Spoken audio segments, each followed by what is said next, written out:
Bonjour Ange. Bonjour Thérèse. Ange, parle de la persévérance des saints. Oui, question fondamentale. Il ne faut jamais dissocier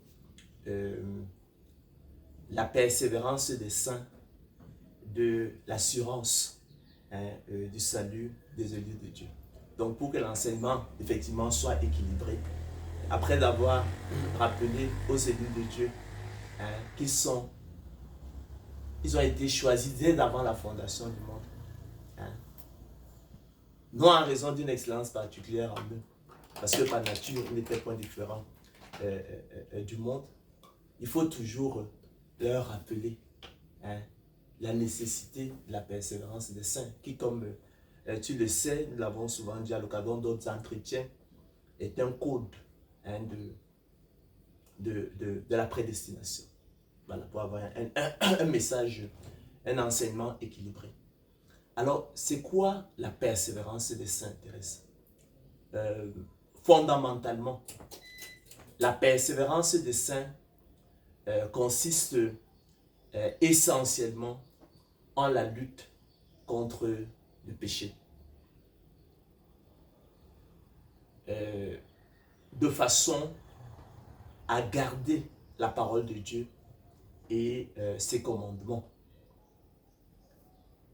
Et ainsi, témoigner à Dieu de notre reconnaissance pour sa bonté à notre égard, pour les privilèges qui sont les nôtres. Et lui dire notre amour. Le Seigneur Jésus-Christ disait, je ne sais pas quel apôtre disait que, ça doit être l'apôtre Jean, qui disait que nous l'aimons parce qu'il nous a aimés le premier. Donc, lui témoigner donc notre reconnaissance, notre gratitude et notre amour. Alors, le faisant, Thérèse, en lui témoignant notre reconnaissance, en lui manifestant notre amour. Et tu sais que l'amour de Dieu consiste à garder ses commandements. Donc, en gardant sa parole et ses commandements, le faisant, je disais Thérèse, nous affermissons notre élection. Tu sais que c'est ainsi seulement que l'entrée dans le royaume de Dieu nous sera pleinement accordée. Nous travaillons, pour reprendre les propos de l'apôtre Paul, nous travaillons à notre salut avec crainte et tremblement. Pourquoi? Car c'est en espérance que nous sommes sauvés. C'est en espérance que nous sommes sauvés. Espérance ici comme attente confiante d'un bien qu'on désire. Donc c'est en espérance que nous sommes sauvés. Or l'espérance qu'on voit n'est plus l'espérance qu'on voit, peut-on l'espérer encore, mais si nous espérons ce que nous ne voyons pas, l'attendons avec persévérance. J'ai défini souvent la prédestination comme le privilège du don de la foi. Et je veux que ce soit cette définition-là qui soit retenue pour qu'il n'y ait même pas, pour que ces choses-là ne soient pas comprises de travers. Parce que toutes les autres choses restent égales par ailleurs. Donc, prédestination comme privilège du don de la foi. Le don de la foi, comme la parole de Dieu, comme, je ne sais pas, le Saint-Esprit venant habiter dans les héritiers de Dieu, comme sous forme de dons spirituels, les dons spirituels, les dons du Saint-Esprit, ce sont des semences de Dieu. La parole de Dieu est une semence de Dieu. Le Saint-Esprit venant habiter dans le croyant, l'héritier, c'est une semence de Dieu. Tous les dons spirituels, les dons du Saint-Esprit sont des semences de Dieu. La parole de Dieu, donc le don de la foi elle-même est une semence de Dieu. Et j'avais rappelé précédemment que les semences dans le monde spirituel et dans le monde naturel et dans le monde spirituel obéissaient en fait au même principe.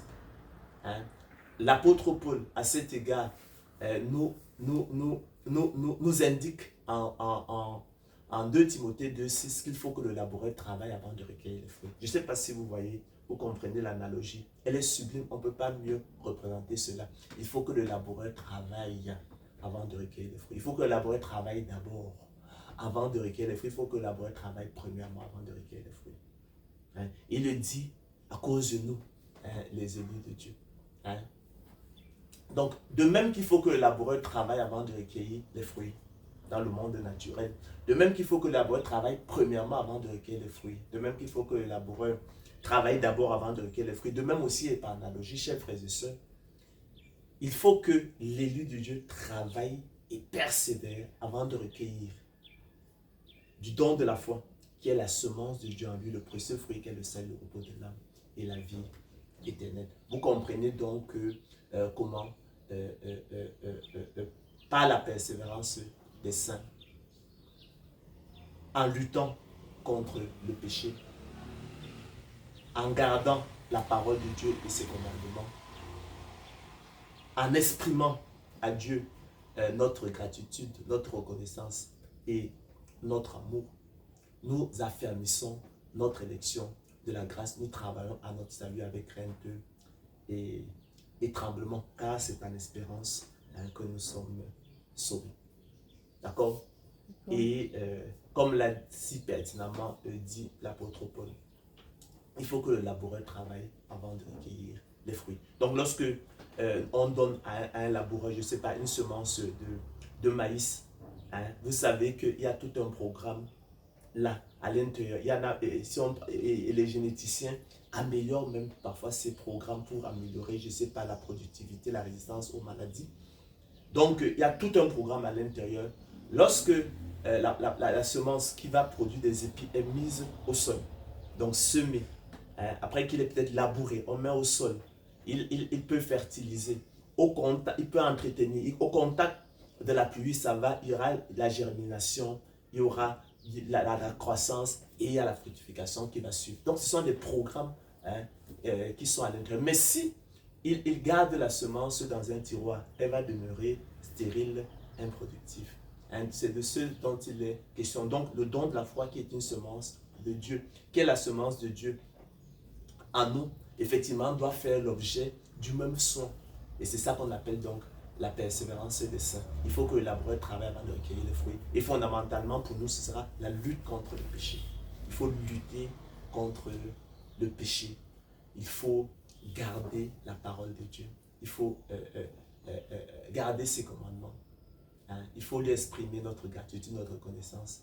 Il faut lui témoigner de notre amour. L'amour de Dieu consiste à garder ses commandements. Tel est donc, chers frères et sœurs, Thérèse, ce que je pourrais dire au sujet de la persévérance des saints, qui est fondamentale, qui doit toujours accompagner tout le discours que nous pouvons développer sur l'élection de la grâce, qui est la justice sans les œuvres. Justice sans les œuvres, mais aussi persévérance des saints. C'est donc qu'il faut que le laboureur travaille avant de recueillir les fruits. 2 Timothée 2,6. Merci, Ange. Ben, c'est moi, Thérèse, qui te remercie.